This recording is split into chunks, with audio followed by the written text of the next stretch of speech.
everyone. Welcome to iExamB. And today, as you can see, I have a very, very special guest with me, Mr. Sushil Ragade.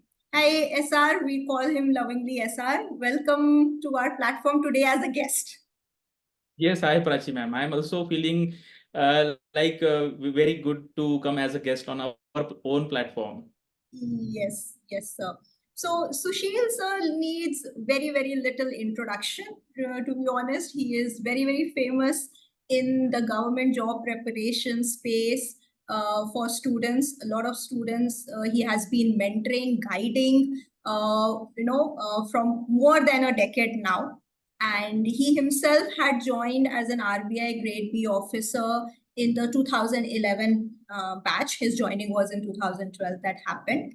But his true calling was mentoring, guiding, and teaching, and that's why he chose to leave that job and full-fledgedly get into mentoring for the government jobs, specifically RBI Grade B and other related jobs in the banking and finance space.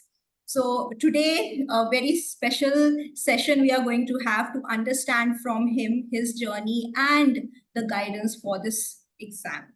So welcome once again, Sushil sir. And I will just shoot into the questions. My first question is, why according to you, RBI Grade B is one of the best jobs in the banking and finance space in the government sector? Yes. So actually, ma'am, if we consider overall scenario in India about the government jobs, then no doubt the IAS, IPS, IRS officers are the one of the best jobs. But apart from that, if you see like banking sector or insurance sector or general finance sector, then RBI is like a means we can say IS of the banking sector. Correct? RBI is a regulator. RBI is a regulator of the banks. Then RBI sees the, we can say, the finances of the state government, finances of the central government. Then it is custodian of our foreign exchange reserves. Yeah. And there are multiple departments, correct? Multiple departments. And whenever you open any newspaper, we can see at least one job or one, we can say one news related to the Reserve Bank of India. So that's why I will consider this as the one of the best jobs. And there are other jobs also, we can say IRDA, which is a regulator of the insurance sector, or SEBI, or now IFSC is also there. So, Yes. and salary wise also, if you see, then a lot of people talk about salary. So I consider if you see all the aspects, then this is one of the best jobs for the aspirants like who are from engineering background or commerce background or any background. Yes, right. So you touched upon this, yet UPSC, cadre, and some top jobs can be there, and RBI usi ke level pe aata hai. So yes. do you think UPSC काफी students से मैं सुनती हूँ कि उनका plan B होता है, उनको प्लान बी इसको रखना चाहिए एंड या प्लान बी नहीं रखना चाहिए, प्लान ए बना के रखना चाहिए? Yes, ma'am, actually, I'm like, we can say right person to answer this because this is the plan B for me also. Correct. Okay. Because when I started preparing for competitive examination, then IAS was my first priority. I appeared two mains examination in 2010 and 2011. So I appeared the mains examination. Then someone told me that we can try for RBI Get B examination. And at that time, I remember one of my roommate, I was staying in New Delhi, Rajendra Nagar. So my friend actually filled the form for B. And at the time, you know that we have to go to the like market and we have to purchase that form and we have to fill the OMR sheet. So that I applied to the RBI Get B examination and without much preparation because I was already preparing for UPSC, and then I gave this examination and I cleared because I consider this exam as a mini UPSC examination. So prelims exam is there, mains exam is there, and interviews there. So for UPSC aspirants, this is a very natural choice, and I consider those students who want to go for pure government jobs. For them, I think state PCS might be a good option.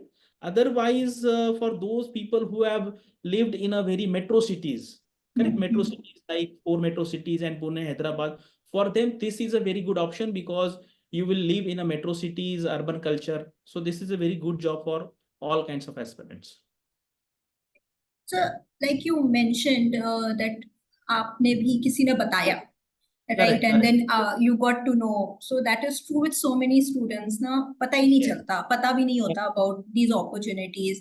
We still get to hear from so many students से भी पता ही नहीं है, regulator भी है और Correct, recruit भी करता है, correct, and correct. IRDA है, IFSC ये तो बहुत ही new है.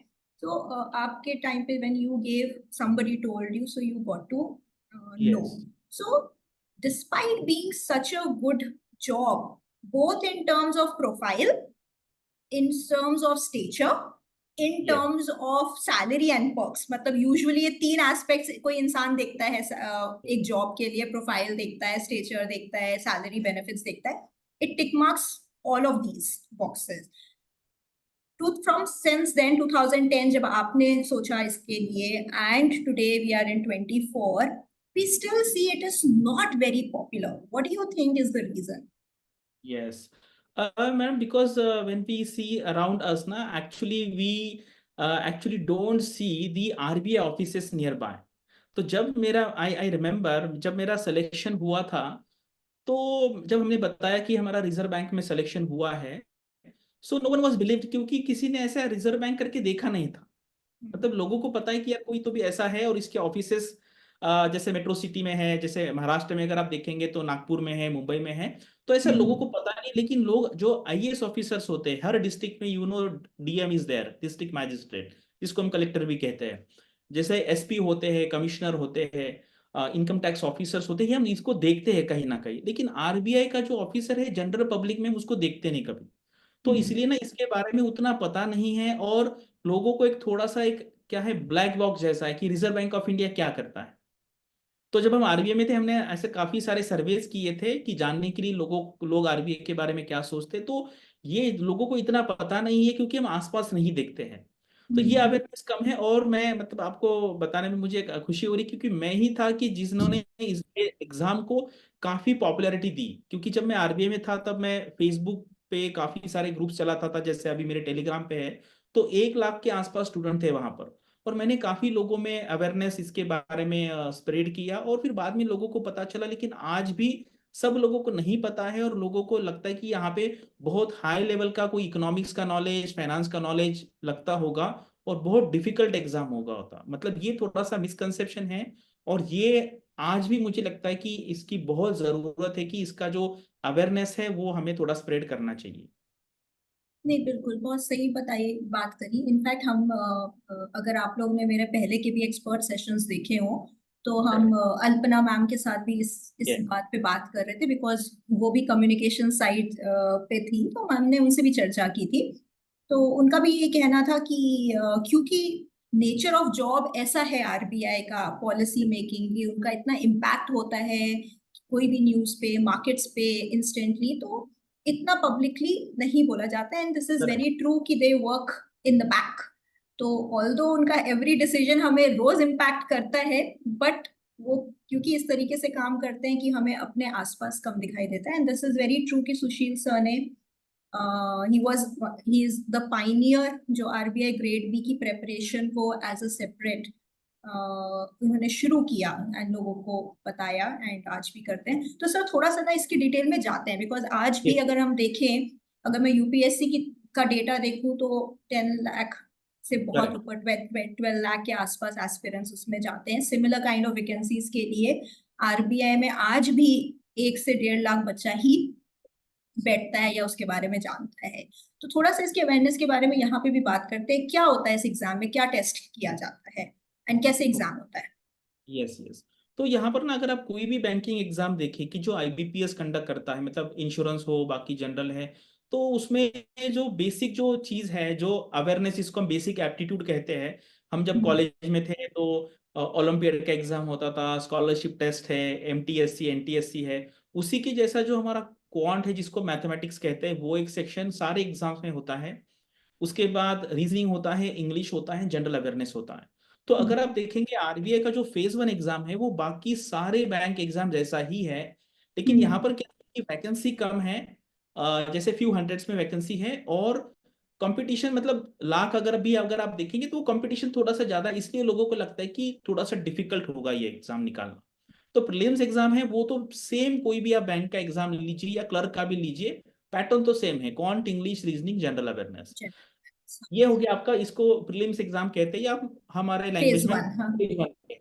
राइट। तो इसका भी जो मेंस एग्जाम है, जो प्रीलिम्स क्लियर करने के बाद जितनी वैकेंसी है उसके 15 टाइम्स लोगों को वो बुलाते हैं मेंस लिखने के लिए, फेज 2 लिखने के लिए। तो वहां पे फिर आपको थोड़ा सा पैटर्न थोड़ा अलग होता है, जहाँ पे डिस्क्रिप्टिव इंग्लिश लिखना है।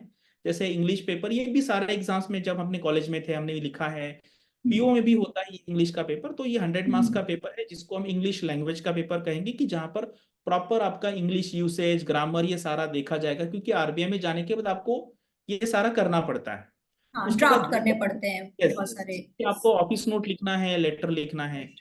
तो उसके बाद सेकंड पेपर जो होता है वो है हमारा ESI, economic and social issues. तो यहाँ पर लोगों को ऐसा मिसकंसेप्शन है कि ये इकोनॉमिक्स है, एक्चुअली इकोनॉमिक्स नहीं है। मतलब इकोनॉमिक्स जिसको हम हिंदी में अर्थशास्त्र कहते हैं, वो राइट। यहाँ पे नहीं है। यहाँ पर सिर्फ आर्थिक और सामाजिक घटनाएं हम कहेंगे, या इकोनॉमिक एंड सोशल इश्यूज कि हमारे आसपास क्या हो रहा है। और तीसरा जो पेपर है वो है फाइनेंस एंड मैनेजमेंट। तो यहाँ पे भी बहुत कोर लेवल का फाइनेंस ऐसा नहीं है कि जिसको लगता है कि बहुत एमबीए फाइनेंस का नॉलेज चाहिए, ऐसा बिल्कुल नहीं है। और मैनेजमेंट जो है, मैंने सिलेबस देखा है कि जो बीकॉम में स्टूडेंट जो पढ़ते हैं सेकंड थर्ड ईयर में, वही ऑर्गेनाइजेशनल बिहेवियर या मैनेजमेंट कह सकते हैं, उसमें अभी कुछ साल पहले इथिक्स नाम का एक टॉपिक भी ऐड किया है। तो ये इस टाइप का सिलेबस है। और फिर इसके बाद इंटरव्यू होता है, जहां पर 1:3 के रेशो में बुलाया जाता है। अगर 100 सीट है तो 300 लोगों को बुलाएंगे। और फिर वो 75 मार्क्स का होता है, यानी कि इसका इंटरव्यू का वेटेज जो है वो 20% है ओवरऑल सिलेक्शन में। और प्रीलिम्स यानी कि फेज 1 के मार्क उसमें कंसिडर नहीं की जाते final selection.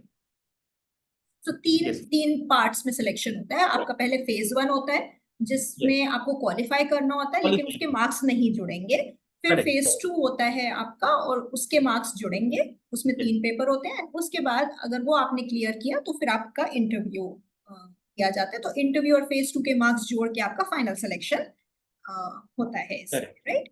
So this is yes, how the selection process follows. So let's go a little more in detail. Yes. आपके टाइम पे भी सिमिलर पैटर्न ही फॉलो होता था? हाँ यस मैडम, एक्चुअली फेज 1 तो पूरा सिमिलर था, सेम टू सेम था। थोड़ा सा वहाँ पे ना कंसोलिडेटेड टाइम था वहाँ पर, ओके। कंसोलिडेटेड टाइम ऑफ, हाँ, 120 मिनट्स। वहाँ पर सेक्शनल टाइम नहीं था, क्योंकि उस टाइम पे पेपर जो था पेपर पेन बेसिस पे होता था, एग्जाम हॉल में जाके देते हैं यूपीएससी जैसा, वो सेम था पूरा। और उसका जो फेज 2 था, सब्जेक्ट सेम थे हमारे, लेकिन वो पूरा डिस्क्रिप्टिव था, और वो पेपर पेन बेसिस पे था, आपको पेपर पे जाके लिखना पड़ता था। तो अदरवाइज सब्जेक्ट सेम थे। थोड़ा बहुत सब्जेक्ट का जो सिलेबस है वो थोड़ा, उस टाइम पे इथिक्स नहीं था, बाद में इथिक्स ऐड हुआ है। जैसे यूपीएससी ने इथिक्स ऐड किया, उसी या तरीके से आरबीआई ने भी इथिक्स ऐड किया है, क्योंकि आज के डेट में गवर्नमेंट को लगता है कि इथिकल बैकग्राउंड वाले लोग आने चाहिए, इसलिए इथिक्स ऐड किया। अदरवाइज पैटर्न तो सेम था। और इंटरव्यू हमारे टाइम पे 50 मार्क्स का था, अभी उसका वेटेज बढ़ा दिया है। तो अभी अदरवाइज पहले, हैंड रिटन नहीं होता? अभी हैंड रिटन नहीं होता है? अभी जो है वो डिस्क्रिप्टिव है, लेकिन अभी टाइप करना है। अभी टाइप हमें करना कंप्यूटर है? पे टाइप करना है। Yes, okay, okay, right. So अभी की अगर हम बात करें तो फेज 1 जैसे आपने बताया, so yes, phase 1 quant, reasoning, English, and general awareness is being tested, right? Yes, So, in this, I don't see a syllabus. So, how does one prepare? There's no syllabus here. yes, yes. Ma'am, it is same with all bank examination, because IBPS has not provided any kind of a syllabus. But to know what kind of a question they are asking, we can refer the previous year question. Correct. जैसे अभी हमारा exam का जो platform है, वहां पर सारे exams के प्रीवियस ईयर क्वेश्चंस अवेलेबल होते हैं। वो अगर हम पिछले 5-6 साल के देखेंगे तो हमें एक आइडिया आ जाएगा। तो बेसिक Right. हमने जो कुछ भी मैथमेटिक्स में स्कूल में पढ़ा है, 7, 8, 9 तक, एवरेज है, परसेंटेज है, तो उसी के बेस पे क्वेश्चन आते हैं। Syllabus is like school syllabus only, but difficulty level थोड़ी हाई है। तो फेज 1 में एटलीस्ट सिलेबस नहीं है। हमें प्रीवियस ईयर के 5-6 ईयर के बेसिस के जो क्वेश्चन है, उसके बेसिस पे थोड़ा सा अंदाजा लगाना पड़ता है। लेकिन आज भी कुछ सरप्राइजिंग एलिमेंट्स एवरी टाइम होते हैं। Okay. So, सिलेबस का जैसे आपने बोला, previous year is very very yes, correct, essential. तो अगर किसी को स्टार्ट करना है तो पहला स्टेप प्रीवियस ईयर पेपर्स देख लेना चाहिए करेक्ट, उन्हें, राइट? Yes, okay. सो अब 4 सेक्शन है सर, कौन सा यस। इजीएस्ट है प्रिपेयर करना?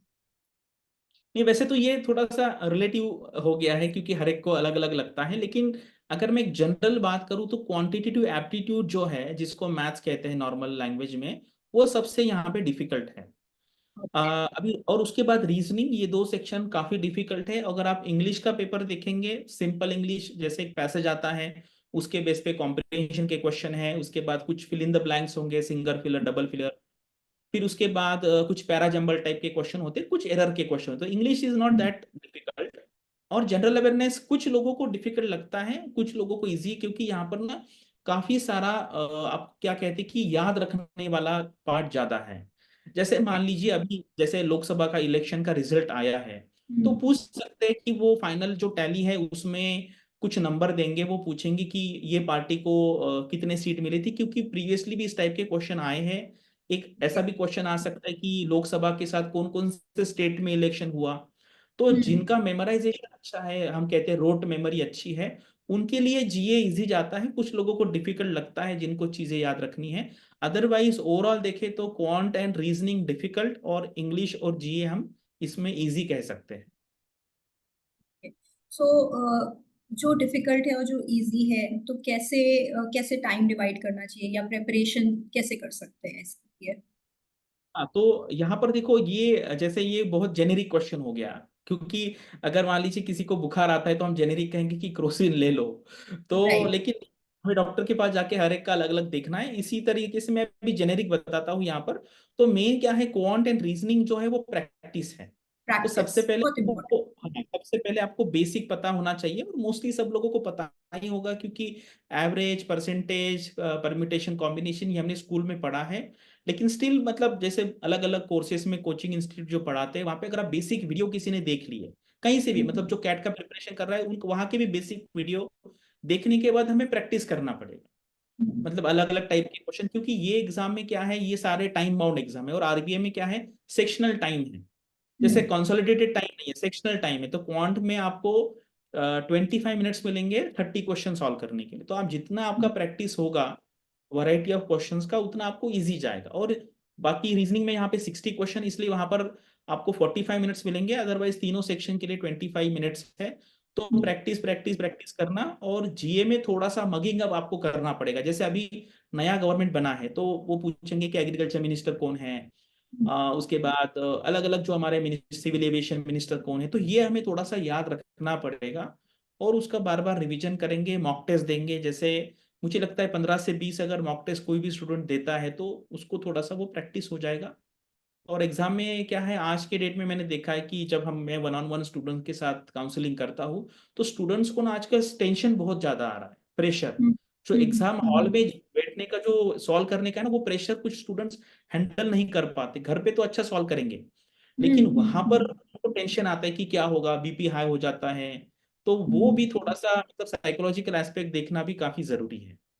नहीं, ये आपने इस पॉइंट पे छेड़ा तो इम्पोर्टेंट पॉइंट है, बिकॉज करेक्ट। एक होती है मैं डेटा एनालिसिस साइड में थी इससे पहले, यस। तो हम हमेशा बोलते थे कि दो एस्पेक्ट हमेशा देखे जाते हैं, एक होता है एबिलिटी और एक यस। होती है विलिंगनेस। अब ऑफ करेक्ट। कोर्स एकदम एनालॉजी एकदम एग्जैक्ट नहीं है, बट एक एबिलिटी हो जाती है कि हमने सब्जेक्ट पढ़ लिया, सिलेबस पढ़ लिया, प्रैक्टिस कर लिया, और दूसरा होता है कि मेंटली हम कितना रेडी हो रहे हैं for the exam. So that's also very very important point. And to be honest, we also keep these things in mind in iExam. We are also introducing an exam mode of giving the test, yes. and many yes. students may have already witnessed it also, in which we try to monitor and create that feeling that you are being monitored, so that student को feeling आए, तो वो उससे थोड़ी सी झिझक खुलती है, stress level reduce होते हैं, बिकॉज समटाइम्स आप पहली बार एग्जाम हॉल में जाके बैठ रहे हो, and that pressure and tension can actually make you forget जो आपको आता भी है. So very very relevant point, Sushil sir. So Sushil sir, on phase one I'll say, like you said, GA में there is a little mugging required, a little rote memory required, a little awareness required, a lot of revision is required. So what role do newspapers play over here? Yes ma'am, देखो अगर सारे जो news है market में जो कुछ भी हो रहा है, तो वो तो न्यूज़पेपर में कवर होता ही होता है। लेकिन न्यूज़पेपर में प्रॉब्लम ये है ना कि वहां पर बाकी बाकी बहुत सारी चीजें कवर होती है। कभी कभी कुछ चीजें मसाला वाली होती है, कुछ कभी कभी उनका पीआर टाइप की न्यूज भी होते हैं, और कुछ पढ़ाई की न्यूज है। तो स्टूडेंट्स को बहुत बार ना समझ में नहीं आता कि क्या पढ़ना है। जैसे हम्म, हम अगर स्टूडेंट को कहेंगे कि देखो ये न्यूज़पेपर ले लो पढ़ो, तो वहां पे अगर हम सारा न्यूज़पेपर पढ़ने जाए तो 10 घंटे लगेंगे। करेक्ट। तो अभी हमें वो आइडेंटिफाई करना, और वो कुछ टाइम के बाद स्टूडेंट्स को पता चल जाएगा कि कौन सी न्यूज़ हमें देखनी है, कौन सी न्यूज़ हमें नहीं देखनी है। और फिर इसका सॉल्यूशन बेस्ट ये होता है कि अलग अलग कोचिंग इंस्टीट्यूट्स है वो क्या करते हैं, ऐसे 8-10 न्यूज़पेपर पढ़ते हैं, और उसमें से उनका जो एक्सपीरियंस है उसके बेसिस पे कुछ न्यूज़ आइडेंटिफाई करके उसका रिलेवेंट चीज बनाते हैं। जैसे हम एग्जाम पे हम जो बनाते हैं कि बीपीडिया है, तो विकिपीडिया। उसमें हम ऐसे ही 4-5 न्यूज़पेपर पढ़ के एक समरी स्टूडेंट्स को देते हैं कि वो स्टूडेंट्स को पढ़ना ना पड़े। लेकिन अदरवाइज मुझे लगता है कि एक 15-20 मिनट का न्यूज़पेपर पढ़ने का जो हैबिट है वो होना हम्म, ही चाहिए। और उसमें एडिटोरियल आते हैं, और कभी कभी हम जस्ट न्यूज़पेपर देख लेते हैं कि चलो देख लो 5 मिनट में, और देखते देखते अगर एक न्यूज़ दिख गई कि ये चलो ये एक इंपॉर्टेंट कुछ फाइनेंशियल स्टेबिलिटी रिपोर्ट के बारे में आया है, अभी यूके में इलेक्शन चल रहा है उसका कुछ एनालिसिस आया है, तो मुझे लगता है 15-20 मिनट न्यूज़पेपर पढ़ना ठीक बात है। लेकिन अगर स्टूडेंट उसको एग्जाम के लिए पढ़ना चाहे तो वो थोड़ा सा एक कम्बरसम हो सकता है। इससे अच्छा कोई अगर रेडीमेड कंपाइलेशन दे रहा है तो वो मुझे लगता है कि एक अच्छा सोल्यूशन होगा। 40-45 मिनट्स में पूरा दिन का करंट अफेयर्स उसके में उसमें कवर हो जाएगा। True true, right. एंड बीपीडिया में एक्चुअली हम लोग का वही थॉट रहता है कि जेनरिक मैगजीन नहीं है, actually yes. Banking regulatory bodies के हिसाब से जो न्यूज रेलेवेंट होनी चाहिए, बिकॉज यू सेड न्यूज हर तरीके की होती है, एंड आप किस ऑब्जेक्टिव से आप पढ़ना चाह रहे हो उसकी उस पे डिपेंडेंट है, राइट। सो वो करेक्ट। न्यूज तो यहाँ पे वो ऑब्जेक्टिव हम आइडेंटिफाई किया हुआ है कि बैंकिंग एग्जाम्स है, गवर्नमेंट जॉब के एग्जाम्स है, उसके हिसाब से फिर हम कंपाइल करते हैं। सो of course that's very helpful. So let's come to phase 2. So phase 2, correct. when we are talking, you also mentioned in the beginning is many times students think that this is something for finance students, this is something for economic students, because we read the word economics, we read the word Yeah. finance in the syllabus, right? So is it really true? Is it an exam for finance and economic students, or do they have any kind of advantage, do you think? यहाँ पे ना madam मैं मेरा थोड़ा experience यहाँ पे share करूंगा कि मैं जब आरबीआई में मैंने ज्वाइन किया तब मैंने देखा कि मेरे कुछ कॉलेज के जो सीनियर्स है या मेरे बैचमेट्स है, तो वो उन्होंने आरबीआई 3-4 साल पहले ज्वाइन किया है। और क्योंकि मुझे वो पता ही नहीं था, हमने Hmm. ऐसा थोड़ा ऊपर ऊपर देख लिया होगा कि आरबीआई ग्रेड बी का कोई रिक्रूटमेंट आया है बहुत ऊपर ऊपर लेवल पे, लेकिन हम उसको निगलेक्ट करते क्योंकि हमें लगता है कि इसके लिए कुछ बहुत अलग कुछ लगेगा। तो Hmm. ये परसेप्शन जो है ना कि without looking into the syllabus pattern हम कुछ एक परसेप्शन बना लेते हैं। तो Hmm. ऐसा बिल्कुल नहीं है। आरबीआई एग्जाम अगर आप देखेंगे, अगर आरबीआई को इकोनॉमिस्ट या फाइनेंस के लोग ही चाहिए होते तो वो ऐसा लिख लेते नोटिफिकेशन में कि we want people only from the economics background, commerce background, finance background. ऐसा बिल्कुल नहीं है। और मैंने देखा है कि हमारी एक स्टूडेंट थी, उन्होंने ना म्यूजिक में ग्रेजुएशन किया था। आप सोचिए म्यूजिक में ग्रेजुएशन, और उन्होंने आरबीआई का एग्जाम दिया था। आई थिंक इंटरव्यू में कुछ 2-4 मार्क कम हो गए मिले उनको, अदरवाइज उनका सिलेक्शन हो जाता। तो यहाँ पर एक नॉर्मल टाइप का उनको एक कैंडिडेट चाहिए कि जिनको नॉर्मल अवेयरनेस है। जैसे अभी इलेक्शन हो गया, लोगों को एटलीस्ट पता होना चाहिए कि राज्यसभा क्या है, लोकसभा क्या है, उसके बाद प्रेसिडेंट होते हैं, उनका एक स्पीच होता है, थैंक्स गिविंग होता है, एक जनरल मार्केट में क्या चल रहा है, क्योंकि ये भी हमारे सिलेबस में है। तो वो सिलेबस अगर आप देखेंगे तो वो बहुत नॉर्मल है। हम जो न्यूज़पेपर में पढ़ते हैं तो उन्होंने क्या कहा है कि economic and social issues, Hmm. इसमें बिल्कुल भी इकोनॉमिक्स का कुछ है नहीं मतलब। Hmm. और फाइनेंस एंड मैनेजमेंट में भी जो मैंने सिलेबस देखा वो भी बीकॉम में जो स्टूडेंट्स सेकंड थर्ड ईयर में पढ़ते हैं वही सिलेबस है। तो यहाँ पर वो टेस्ट करेंगे दो चीजें, एक है आपका बेसिक अंडरस्टैंडिंग जो एमसीक्यू के थ्रू अंडर चेक होता है। कुछ क्वेश्चन पूछेंगे जैसे फॉर एग्जांपल कि अभी जैसे मॉनेटरी पॉलिसी कमेटी ने जो डिसाइड किया वो टारगेट है वो कितना है, या एमपीसी के मेंबर्स कौन है, ये वो चेक करेंगे थ्रू एमसीक्यूज। Hmm. लेकिन अगर वो स्टूडेंट्स का जो अंडरस्टैंडिंग है, अगर बेसिक चेक करना है कि ये कैंडिडेट का थिंकिंग कैसा है, ये कैसे सोचता है, तो वो डिस्क्रिप्टिव क्वेश्चन पूछेंगे कि जैसे फॉर एग्जांपल एमपीसी जो है वो उसका फॉर्मेशन का जरूरत क्या था फॉर एग्जांपल, क्योंकि पहले तो नहीं था, आरबीआई को पहले ऐसे कोई मैंडेट नहीं था कि इतना इन्फ्लेशन रखना है।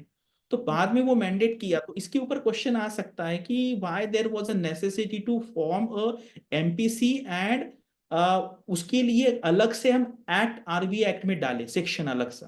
तो इसके लिए हमें लिखना पड़ेगा। तो स्टूडेंट्स को, क्योंकि जो आरबीआई में जाएगा एज अ मैनेजर, उनको बहुत सारी चीजें लिखनी है रिपोर्ट में।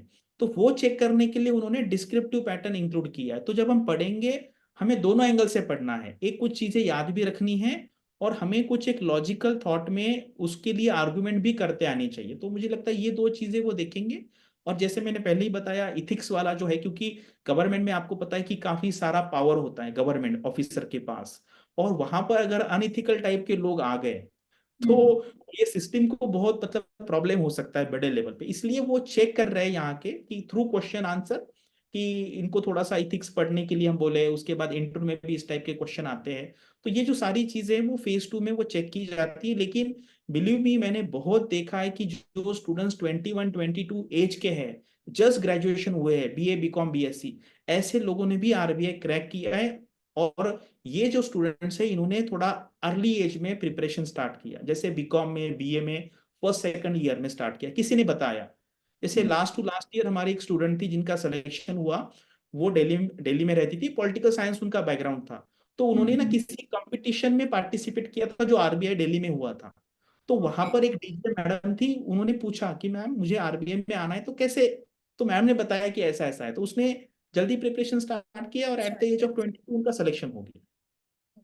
तो ये सारी चीजें हैं, मतलब जब तक हम देखेंगे नहीं, तो बाहर से हमारा परसेप्शन ऐसा हो सकता है कि ये बहुत डिफिकल्ट है, लेकिन ऐसा बिल्कुल नहीं है यहाँ पर। आपने सही चीज बोली, लेकिन एक्चुअली सर, एक्चुअली क्या होता है, फेज 1 में तो कोई सिलेबस होता नहीं, जैसे हम पहले करेक्ट बात कर ही करेक्ट। रहे थे। और फेज 2 में सिलेबस होता है। एंड वो यस। फेज 2 का सिलेबस अगर मैं नोटिफिकेशन देखूं तो वो 2 से 3 पेज में लिखा हुआ होता है। तो करेक्ट।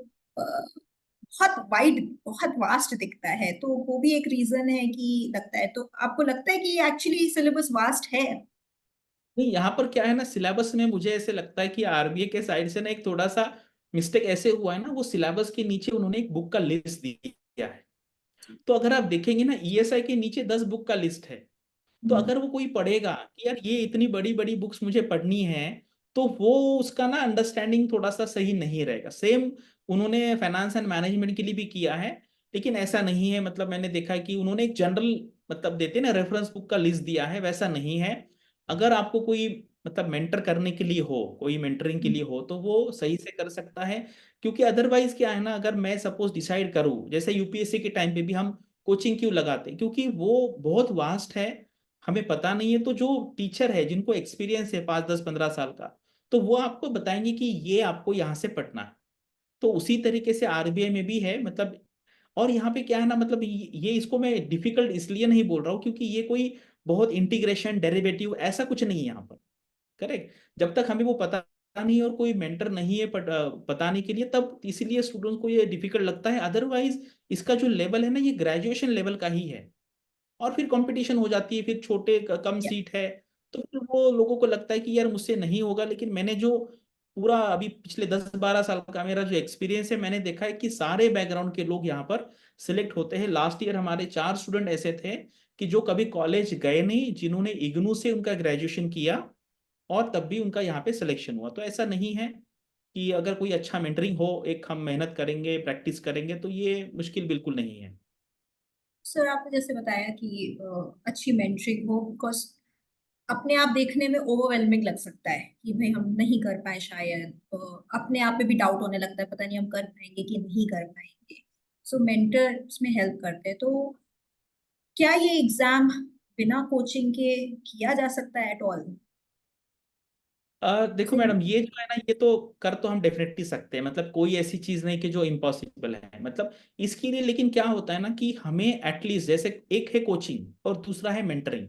अगर हमें कोई ऐसा मेंटर मिलता है apart from this coaching institute, तो हम कर सकते हैं। लेकिन अगर आप प्रैक्टिकली देखेंगे, अगर मैं किसी को आरबीआई में कांटेक्ट करूं एज अ स्टूडेंट, तो मैंने एक बार पूछा भी था कि अगर मैं किसी को कांटेक्ट करूं, तो वो हमें ना एट द मैक्स आपसे वो एक बार बात करेंगे या 2 बार बात करेंगे। लेकिन यहाँ पर क्या है ना, ये सिलेबस पता नहीं है फेज 1 का, उसके बाद फेज 2 में आपको पता है डिस्क्रिप्टिव आंसर राइटिंग भी करना है। तो कोई ऐसा कंटिन्यूसली अवेलेबल नहीं रहेगा हमारे पास कि जो हमारे क्वेश्चन आंसर दे, हमें हमें पेपर चेक करके दे, फीडबैक दे।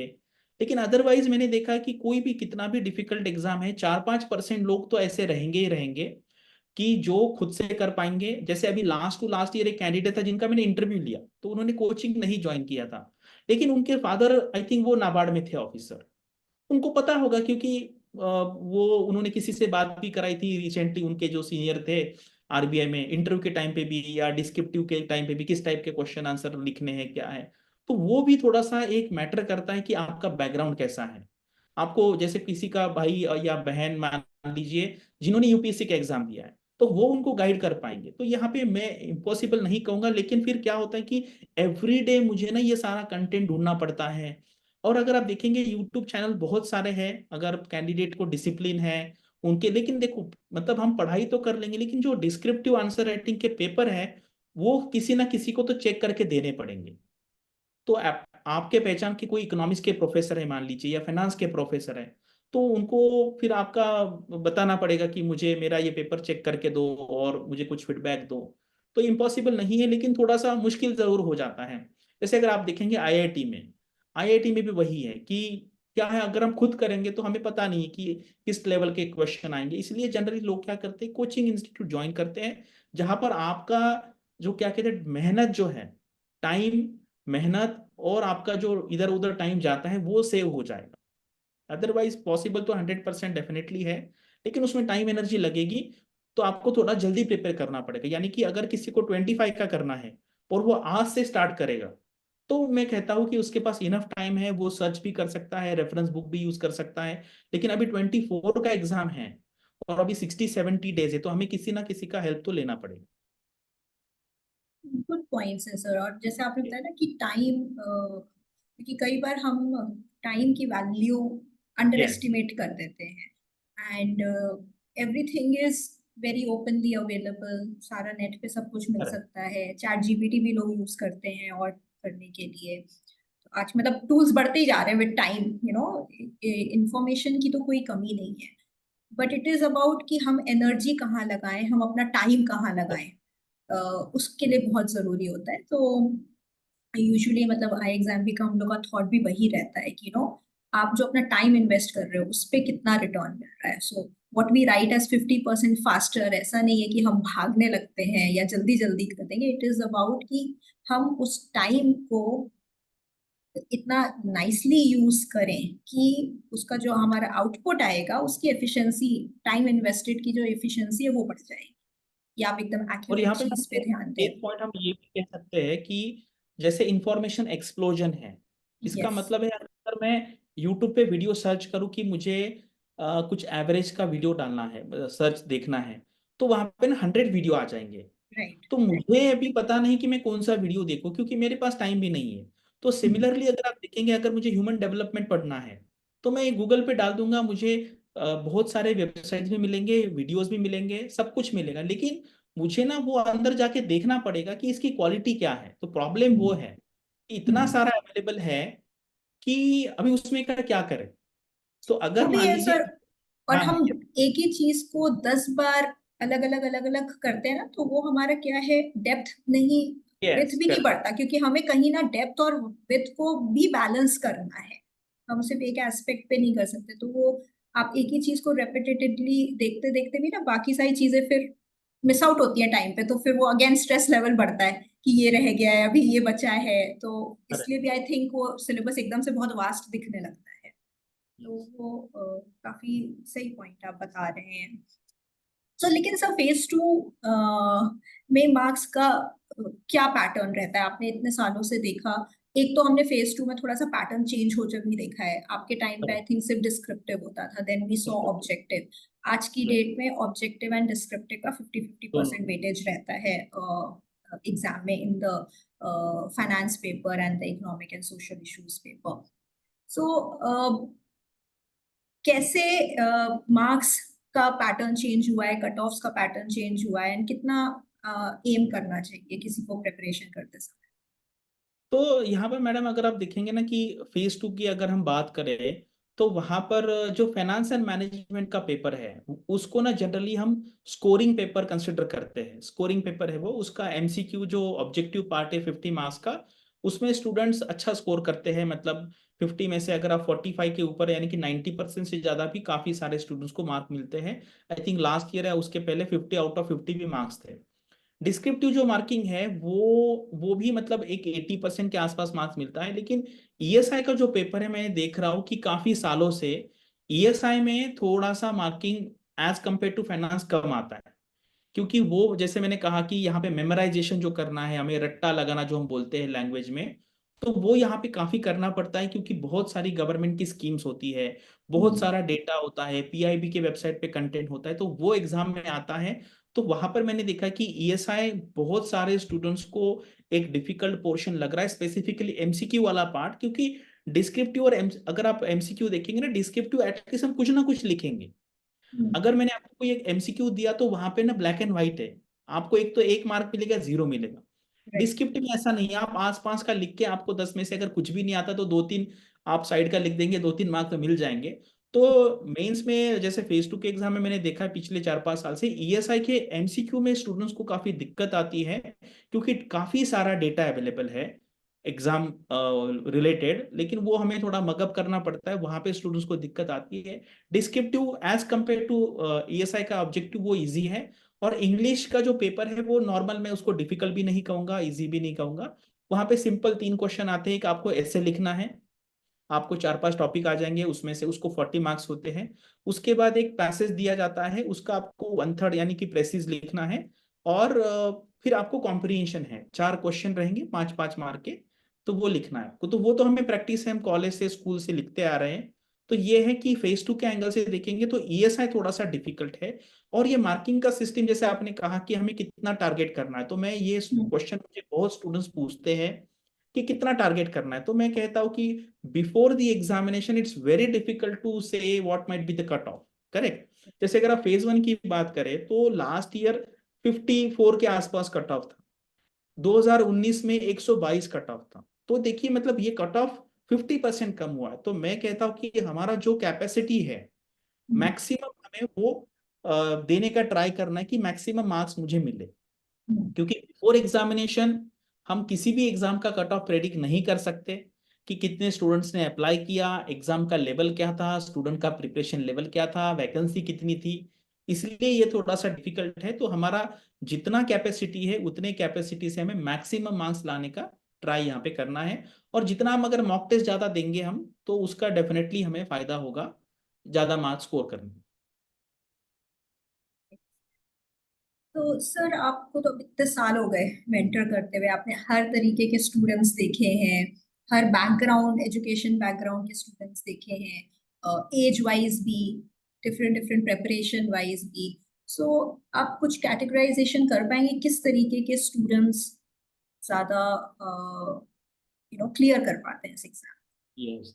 तो ये है ना, जैसे अभी ये क्वेश्चन का मैं आंसर दूंगा, ये ऐसा नहीं कि मुझे क्या लग रहा है, मतलब हम बोलते हैं ना कि it is not a subjective answer और ओपिनियन। तो मैं अभी हम्म, आपको जो बता रहा हूँ वो फैक्ट है, क्योंकि एवरी ईयर हम वो एक्चुअली एनालिसिस करते हैं। क्योंकि हमारे जो स्टूडेंट जैसे आई एग्जाम के पास होते हैं, पिछले हमारे 3-4 साल में 300 से ज्यादा स्टूडेंट जो पास हुए हैं, तो उनका बायोडेटा हमारे पास है। तो एवरी एग्जाम के बाद मैं ये एनालिसिस करता हूँ कि मान लीजिए इस बार हमारे 70 स्टूडेंट हुए, उसके पहले 115 थे।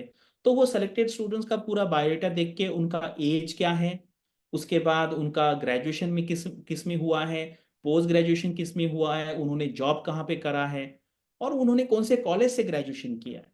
तो ये सारा एनालिसिस करके मैंने देखा है कि अगर आप देखेंगे सबसे ज्यादा स्टूडेंट्स ऐसे होते हैं कि जो नॉर्मल बैकग्राउंड से आते हैं। नॉर्मल बैकग्राउंड यानी कि अगर आप उनका कॉलेज अगर आप बताएंगे पूछेंगे तो वो किसी को पता नहीं होगा। जैसे अगर ठीक है, कोई कहता है आईआईटी बॉम्बे, जेएनयू, डीयू, तो सबको पता है। सबको तो पता है। सबसे ज्यादा स्टूडेंट जो ग्रुप है वो ये है कि जो नॉर्मल बैकग्राउंड से है। लेकिन आप एजुकेशन वाइज कहेंगे तो मैं मतलब ये तो डेटा से ऑब्वियस क्लियर है कि इंजीनियर सबसे ज्यादा है। और ये सबसे ज्यादा होने का रीजन ये नहीं है कि वो मतलब ब्रिलियंट है या एज कम्पेयर टू, क्योंकि मार्केट में उनके लिए ना जॉब्स अवेलेबल नहीं है। अगर आप देखेंगे इंडिया में जो इंजीनियर के जॉब ज्यादा अवेलेबल, वो कंप्यूटर इंजीनियर के बहुत जॉब अवेलेबल है। लेकिन जो सिविल है, मैकेनिकल है, इलेक्ट्रिकल है, इंजीनियरिंग में भी 50 ब्रांचेस है, तो उनके लिए अच्छे जॉब नहीं है। तो वो सारे के सारे जो स्टूडेंट्स है वो यूपीएससी में आ रहे हैं। आप देखो यूपीएससी का भी यही ट्रेंड है, स्टेट पीसीएस का भी यही ट्रेंड है, बैंकिंग के जॉब का सबका ट्रेंड यही, क्योंकि ज्यादा लोग अगर बैठेंगे तो ज्यादा लोग सेलेक्ट हो जाएंगे। तो यहाँ पर मुझे एक थोड़ा सा एक फैक्ट आपको बताना है, वो पता नहीं कितने लोगों को पता होगा, कि यहाँ पर ना आरबीआई में चार्टर्ड अकाउंटेंट जो लोग हैं, सीए, उनका प्रपोर्शन बहुत कम है। तो लास्ट ईयर हमारे इंस्टीट्यूट से जो 70 स्टूडेंट्स हुए थे उसमें से सिर्फ 4 चार्टर्ड अकाउंटेंट थे। और इसका मेन रीजन ये है कि फेज 1 में जो क्वांटिटेटिव एप्टीट्यूड का जो क्वेश्चन पेपर सेक्शन है वो उनको डिफिकल्ट जाता है। अदरवाइज सीए ने अगर प्रीलिम्स क्लियर कर लिया तो मुझे लगता है उनका फाइनल सिलेक्शन का रेशो, सक्सेस रेशो, वो 80-90% हो जाएगा। तो ये है बैकग्राउंड सारे हैं। और अगर आप किसी का भी प्लॉट करते हैं ग्राफ, तो वो स्टैंडर्ड डिस्ट्रीब्यूशन कर आता है आपको, सारे एज वाले लोग मिलेंगे। मतलब लास्ट ईयर हमारे हमने इंटरव्यू सक्सेस स्टोरी की थी, उनका एज 37 है। वो आर्मी बैकग्राउंड के हैं, x x I think navy या आर्मी के थे। 37 एज उनको एज रिलैक्सेशन होता है, उनका भी सिलेक्शन हुआ है। मतलब 21 से लेके 31 तक सिलेक्शन है। उसके बाद इंजीनियरिंग लोग ज्यादा है, लेकिन ये भी इंपॉर्टेंट है कि आर्ट्स, कॉमर्स और जो बेसिक साइंसेस है उसके भी 15-20% स्टूडेंट यहाँ पर सिलेक्शन होता है। और एक्सपीरियंस वाले भी है, लेकिन जो फ्रेशर्स है उनका रेशो ज्यादा है। अगर मैं सिर्फ इसके बेसिस पे बाइफरकेशन करूँ कि वर्क एक्सपीरियंस है या वर्क एक्सपीरियंस नहीं है, तो जिनके पास वर्क एक्सपीरियंस नहीं है उनका सिलेक्शन ज्यादा है। और आरबीआई का अगर आप नोटिफिकेशन देखेंगे ना, उसमें एक लाइन उन्होंने क्लियरली लिखी है, we encourage the candidates not having any kind of a banking experience to apply to this job। मतलब अगर आपके पास कुछ भी एक्सपीरियंस नहीं है तो भी आरबीआई कहता है कि आप इसके लिए अप्लाई कीजिए। तो ये स्पेसिफिकली लिखा है, क्योंकि कुछ लोगों को ऐसा लग सकता है कि आरबीआई का जॉब है तो सिर्फ बैंकर्स को ही प्रेफरेंस देंगे, तो ऐसा बिल्कुल नहीं है। और रिसेंटली एक थोड़ा सा मैंने 1-2 साल में देखा कि जो बहुत टॉप कॉलेज के स्टूडेंट्स हैं उनका सिलेक्शन अभी थोड़ा सा कम होने लगा है। मुझे एक्चुअली पता नहीं इसके पीछे का रीजन क्या है, लेकिन मैं एक सीनियर आरबीआई ऑफिसर से ऐसे ही बात कर रहा था, तो उन्होंने कहा कि जो बहुत टॉप कॉलेज के, मान लीजिए आईएम एबीसी है या आईआईटी दिल्ली मुंबई है, तो ये स्टूडेंट्स को ना बहुत सारी अपॉर्चुनिटीज अवेलेबल है। तो क्योंकि आईआईटी बॉम्बे के जो यंगस्टर है 21 एज के, उनको तो आज ऑलरेडी 30-40-50 लाख 1 करोड़ का जॉब मिल रहा है। तो वो फिर ऐसे स्टूडेंट नहीं आ रहे हैं, या आने के बाद ना वो जल्दी चले जाते हैं। जैसे मान लीजिए कोई बीए बैकग्राउंड का स्टूडेंट आरबीआई में सेलेक्ट होता है, तो उनको ना मार्केट में ज्यादा अपॉर्चुनिटी नहीं है अवेलेबल, तो उनका जो जॉब छोड़ने का जो चांस है वो बहुत कम है। लेकिन कोई बहुत हाई क्वालिफिकेशन वाला है, आईआईटी बॉम्बे, आईआईएम अहमदाबाद, तो वो कभी भी जाएगा, क्योंकि मार्केट को ऐसे लोग चाहिए। तो ये ट्रेंड मैंने रिसेंटली देखा है कि बहुत टॉप कॉलेज के स्टूडेंट रिसेंट 1-2 साल में नहीं हो रहे हैं। तो एक ऐसा हो सकता है। और एक आरटीएस एक डेटा भी आया था, पिछले 6 साल में 99 आरबीआई ग्रेड बी ऑफिसर्स ने जॉब छोड़ा है। तो उसमें ये जो हाई एजुकेशन क्वालिफिकेशन वाले लोग हैं उनका रेशो ज्यादा हो सकता है। तो इसलिए ये मैं डिटेल में इसलिए मैंने बताया, क्योंकि जो स्टूडेंट्स को बहुत लगता है कि इन्फेरिटी कॉम्प्लेक्स है कि ये मेरा बैकग्राउंड तो बहुत सिंपल है, मेरा कॉलेज भी सिंपल है, तो आरबीआई मुझे क्यों सेलेक्ट करेगा। ऐसा बिल्कुल नहीं है, नॉर्मल स्टूडेंट का ही रेशो सिलेक्शन का ज्यादा रहता है। और मतलब ये इक्वल अपॉर्चुनिटी की वजह हाँ, से सब ही ऐसा equal प्रोसेस है। किया जाता है। तो करेक्ट करेक्ट। तो फिर भी एवरीबडी आपको, आपका मेजर पार्ट तो रिटन एग्जाम से हो रहा है, तो उसमें तो किसी यस, को पता ही नहीं है आपका बैकग्राउंड। तो आई बैकग्राउंड तो नहीं। थिंक अब यस राइट। Yes correct. तो ये एक्चुअली अगर स्टूडेंट्स ऐसा ऐसा आप में से कोई भी ऐसे सोच रहा है कि भाई मैं एलिजिबल हूँ कि नहीं, तो यस वो एलिजिबिलिटी आप अपने मार्क्स से बस देखिए कि क्या आपने करेक्ट। ग्रेजुएशन या पोस्ट ग्रेजुएशन करी भी है, और जो मिनिमम मार्क्स आरबीआई ने स्पेसिफाई किए भी हैं, अगर आप हैं तो आरबीआई अगर बोल रहे हैं आप एलिजिबल है तो आप एलिजिबल हैं, तो आप करेक्ट। तैयारी करिए एंड देन यू मेहनत करिए एंड बिल्कुल क्रैक करिए एग्जाम। सो सर मैं इसमें एक चीज इसलिए एक और पूछ रही हूँ, कुछ स्टूडेंट्स हम काफी देखते हैं, जैसे आपने बताया कि अगर नॉर्मल बैकग्राउंड से होते हैं तो करेक्ट करेक्ट। झिझक होती है या डर लगता है कि पता नहीं हमारा होगा कि नहीं होगा। एक और कैटेगरी मैंने देखी है, हिंदी मीडियम से जिसने पढ़ा हो या यस। इंग्लिश में वो इतने फ्लुएंट नहीं है, सो उनको भी काफी डर लगता है। सो हिंदी मीडियम से अगर आपने पढ़ाई की है या फिर अगर थोड़ा बहुत इंग्लिश समझ भी आता है लेकिन हिंदी से अगर आप दे रहे हैं, सो सिलेक्शन होता है क्या, वो बन सकते हैं आरबीआई ग्रेड बी ऑफिसर?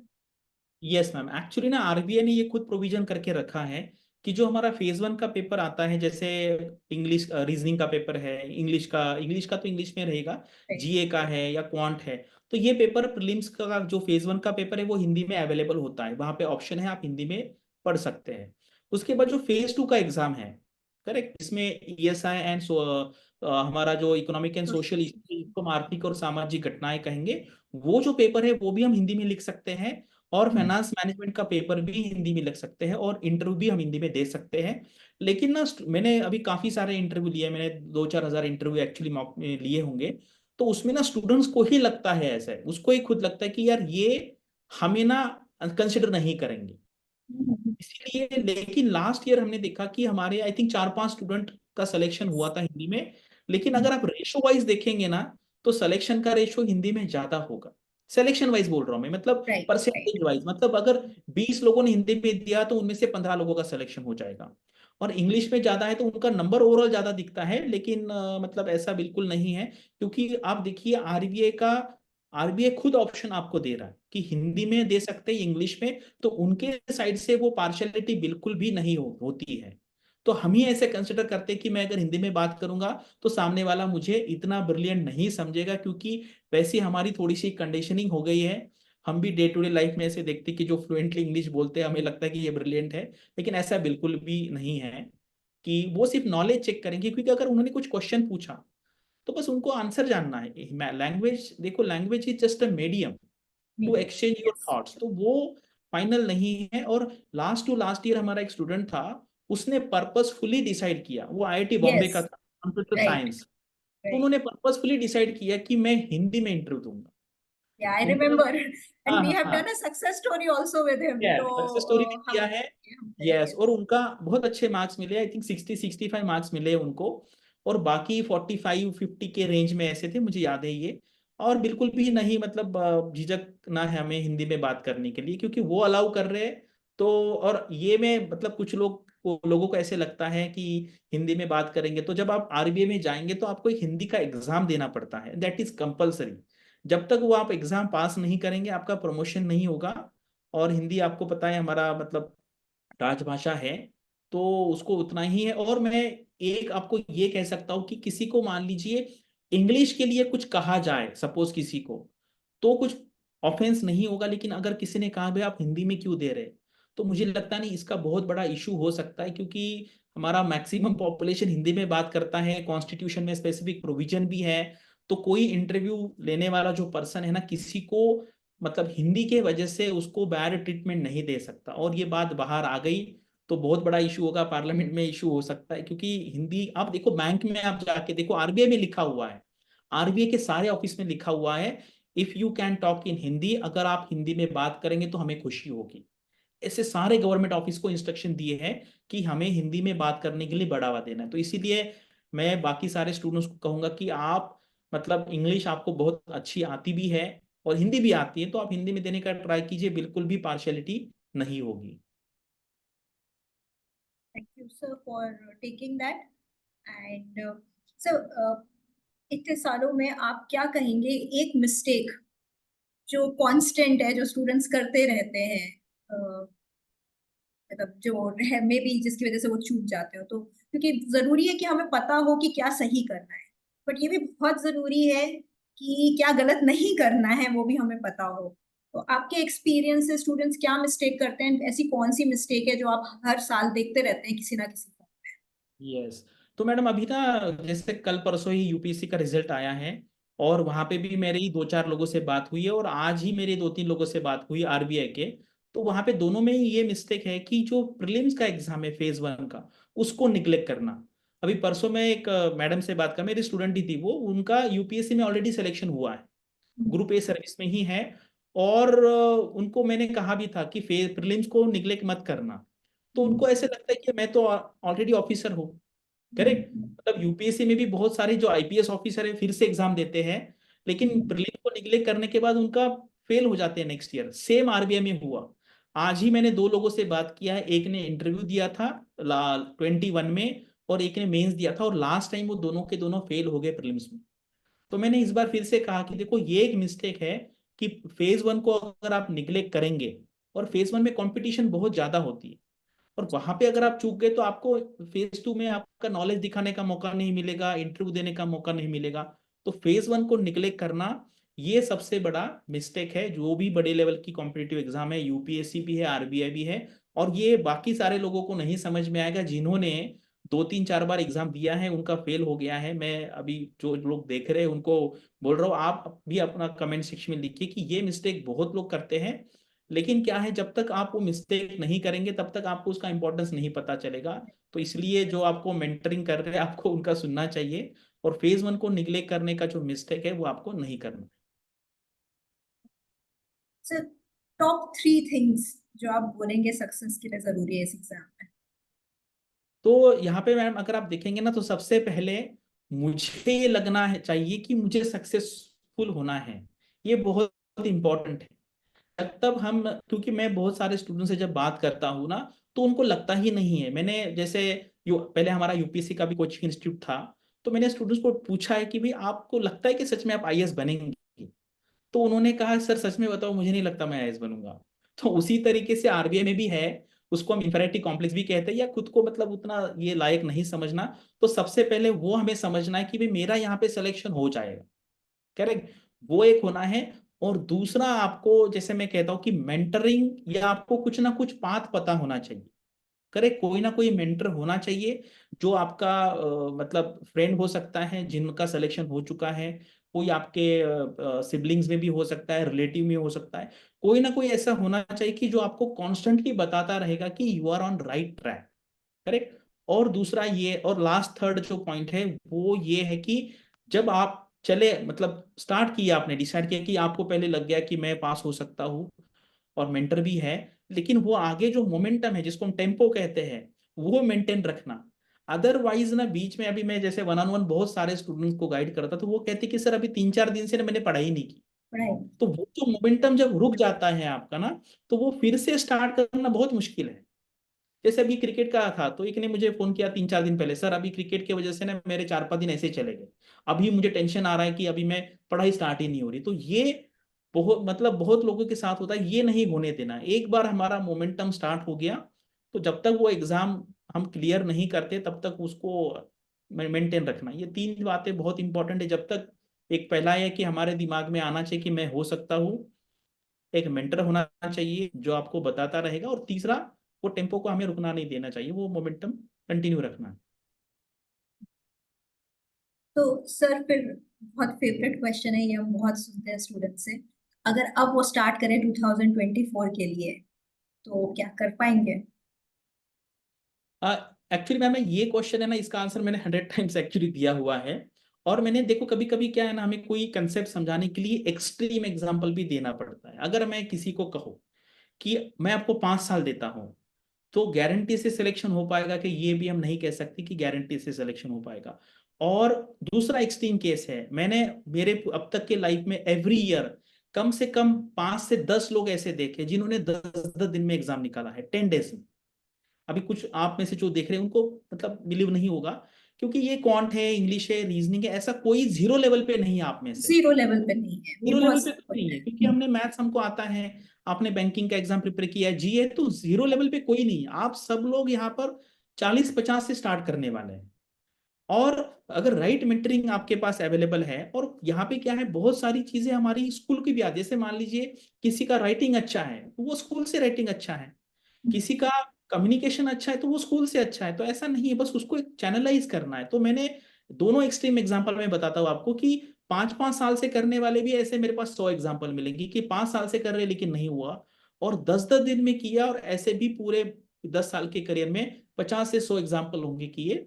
लेकिन अभी अगर आप एवरेज देखेंगे, तो अभी जो हमारे पास टाइम अवेलेबल है 60 65 डेज का, यहाँ से अगर हम अच्छे से करेंगे तो 100% अवेलेबल है। और मैंने जो, आपने जो क्वेश्चन मुझे पूछा कि इंपॉर्टेंट 3 चीजें, तो वो पहला तीन कि मुझे चीजें। चाहिए कि मैं, होगा, मेरा होगा। अगर आपका, आप डिसाइड करेंगे मेरा होगा, तो फिर वो 100% होगा। तो ये थॉट बहुत इंपॉर्टेंट है कि सबसे पहले मुझे लगना चाहिए। और बहुत लोग अभी जब कहेंगे कि नहीं भाई नहीं होगा, तो फिर वो नहीं होगा। तो इसलिए हम जो कहते हैं कि पहले मेरे दिमाग में आता है कोई भी थॉट, और वो बाद में वो रियलाइजेशन होता है उसका। तो इसलिए डेफिनेटली अभी तो मैं नॉर्मल सर्कमस्टेंसेस में कह रहा हूँ, अभी 60 65 डेज जो है वो तो अच्छे से हो सकता है।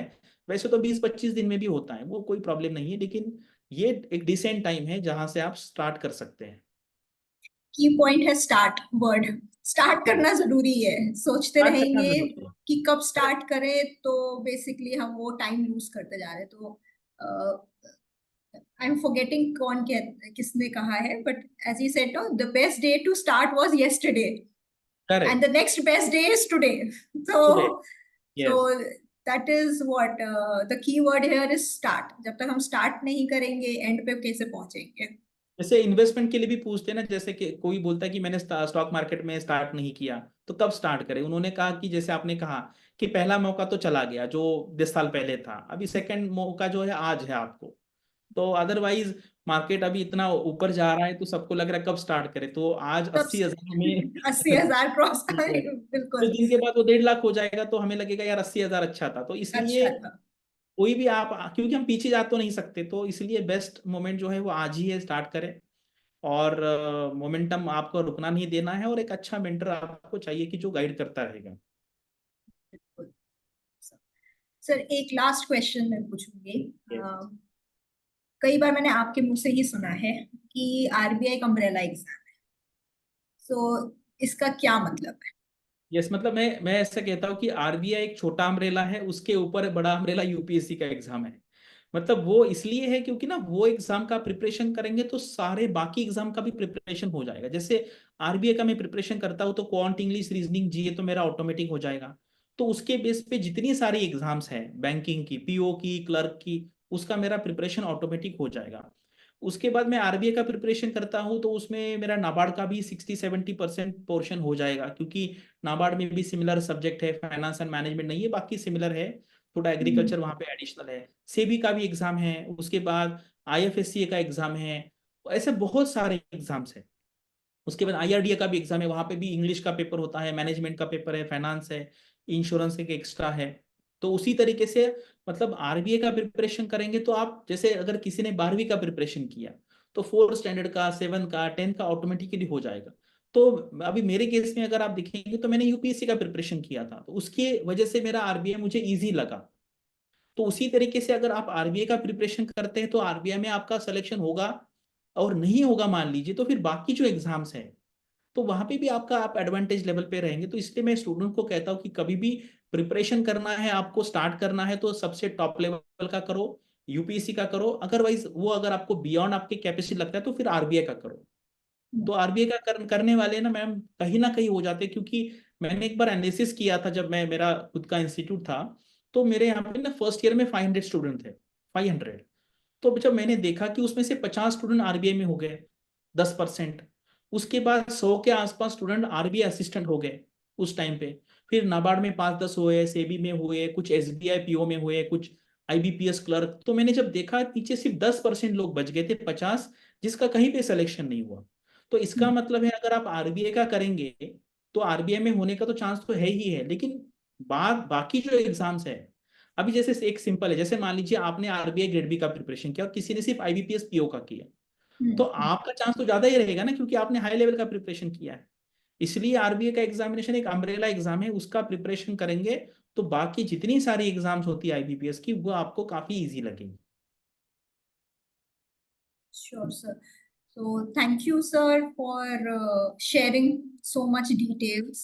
हमने काफी कुछ एग्जाम के बारे में समझा, प्रेपरेशन के बारे में समझा, ट्रेंड्स के बारे में समझा, और एबिलिटी के अलावा हमने विलिंगनेस एंड ऑल पे भी टच किया, बिकॉज ये कुछ पॉइंट्स हैं अगेन जो या तो हम रियलाइज नहीं करते कितने इम्पोर्टेंट है, या हम निग्लेक्ट कर देते हैं। तो आई थिंक आपने काफी डिटेल में किए। हमें कुछ क्वेश्चंस अभी भी दिख रहे हैं स्टूडेंट से आते हुए, बट आज के लिए we will have to pause over here. We will try कि हम सुशील सर से फिर से एक बार बात करने की कोशिश करें। So if you have more questions, please keep sending in. And thanks again, once again, sir. I hope this will help a lot of students to understand what the exam is like, what opportunities you have, and how you can progress in it. You can always write to us if you have any other queries. Thank you once again, sir. Thank you ma'am, thank you.